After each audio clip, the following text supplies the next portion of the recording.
Donc bonjour à tous les TI. Bon, dans cette vidéo, je vais vous montrer et vous lire des articles du site Profession Gendarme que j'ai parlé dans la première vidéo. Faut bien se rendre compte que c'est un site de gendarmerie française qui relaye ces articles et en écrit certains eux-mêmes par leur administrateur. Voilà.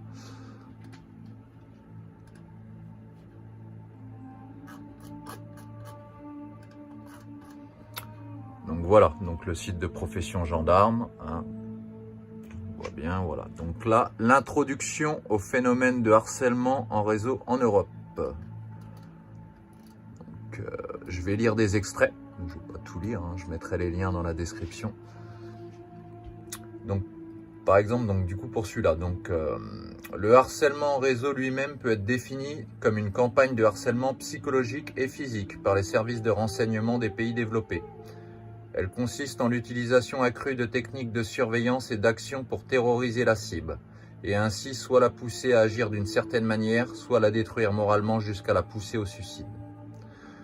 Parmi les actes les plus barbares, il y a l'agression directe, les accidents routiers prémédités, l'intrusion à domicile, le cambriolage, le harcèlement de quartier, de police, au travail, téléphonique, le cyberharcèlement, l'interception de courriers et de colis, le tapage nocturne diurne, l'abus de pouvoir administratif et judiciaire, la traque automobile ou piétonnière, le sabotage de biens, maisons, voitures, etc., le piratage informatique, l'empoisonnement, le viol et le meurtre.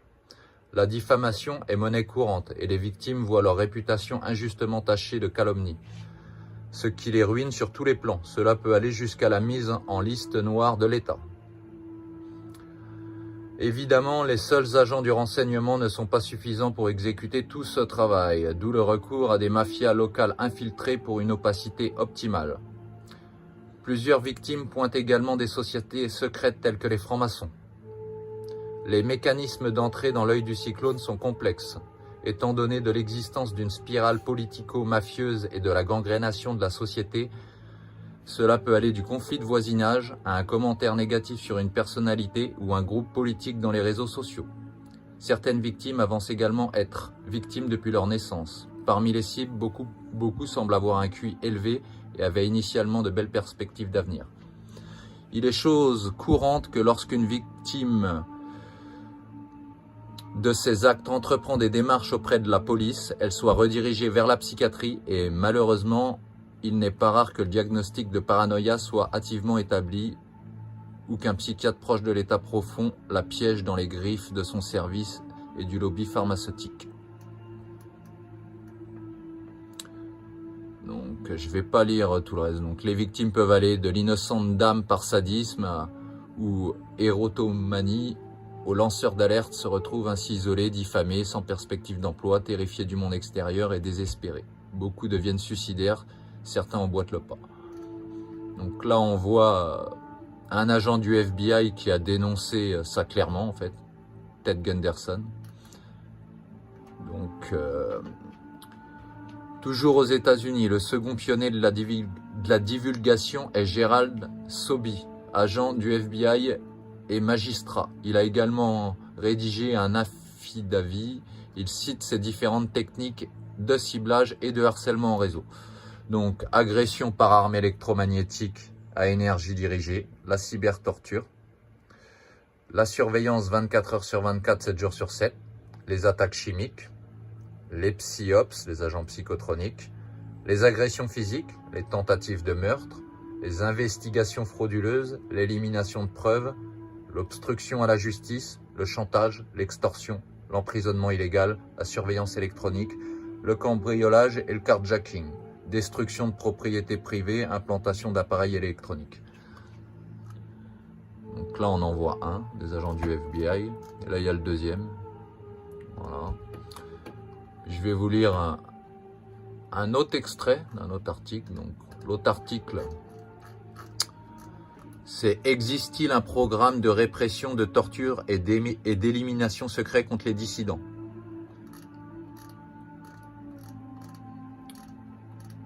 L'autre partie que je vais vous lire, elle est là.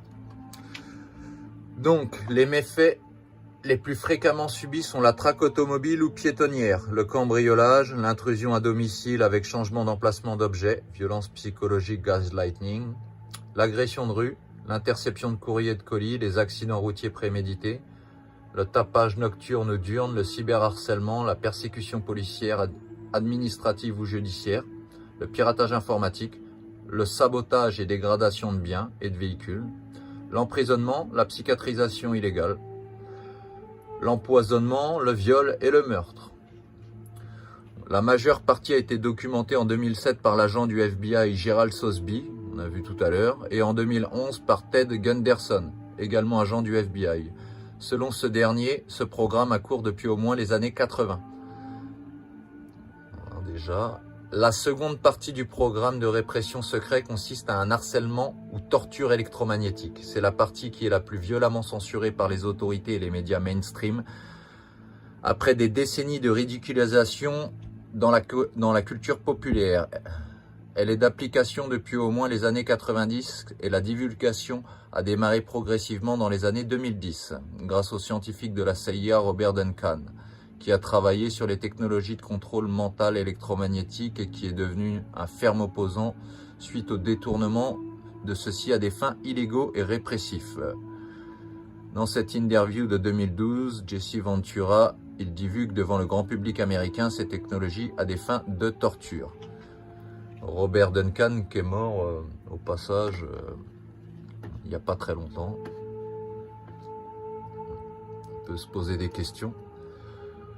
Bon voilà, après ça continue, la suite de l'article c'est très intéressant. Donc il parle aussi de Barry Trower, voilà, qui a été agent au MI5 britannique, voilà, d'utiliser des antennes relais pour envoyer des faisceaux de micro-ondes, tout ça. Bon ça, je laisserai les liens pour y mettre les numéros de brevet hein, derrière, hein, par rapport à tout ça.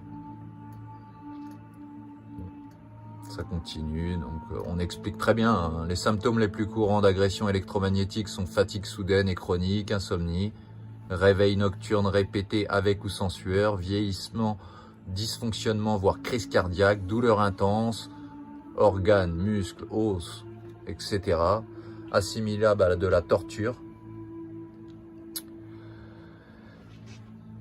Migraine, acouphènes, vieillissement prématuré, nausées, démangeaisons, brûlures externes ou internes, apnée du sommeil, perte de mémoire et de concentration, manipulation de la libido, inhibition ou excitation artificielle, spasme, saignement du nez, électrochoc, sensation de vibration interne, sensation d'aiguille enfoncée, problèmes visuels, épilepsie, Alzheimer précoce, leucémie et cancer précoce, amnésie, troubles de la coordination, mouvements involontaires et incontrôlés des membres ou des organes internes, vertige, troubles immunitaires, évanouissement, AVC, enfin on peut continuer. Nous voyons donc la possibilité d'aller jusqu'à l'assassinat des victimes, ce qui pourrait expliquer les décès récents et prématurés de lanceurs d'alerte. Parmi les symptômes psychologiques psychotroniques, la victime peut percevoir des sons ou des sons oppressants que personne d'autre ne peut entendre. Technologie Voice of God, V2K ou V2K, Voice to Skull.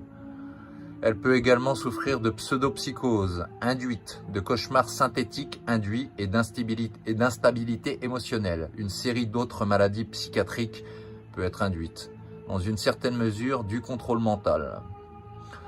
Bon, s'il y en a qui veulent lire, comme je disais, tout l'article, c'est intéressant. Donc, c'était pour passer un extrait de ces articles, comme je le répète, hein, qui sont dénoncés sur un site de gendarmerie. Voilà, donc c'est les flics qui dénoncent très bien cette criminalité. Hein. Ça, c'est très clair. Bon, bah, je ferai d'autres vidéos qui seront sur d'autres sujets. Là, c'était peut-être... je vous lisais des extraits. Force à tous les TI. Lâchez rien. Bye bye.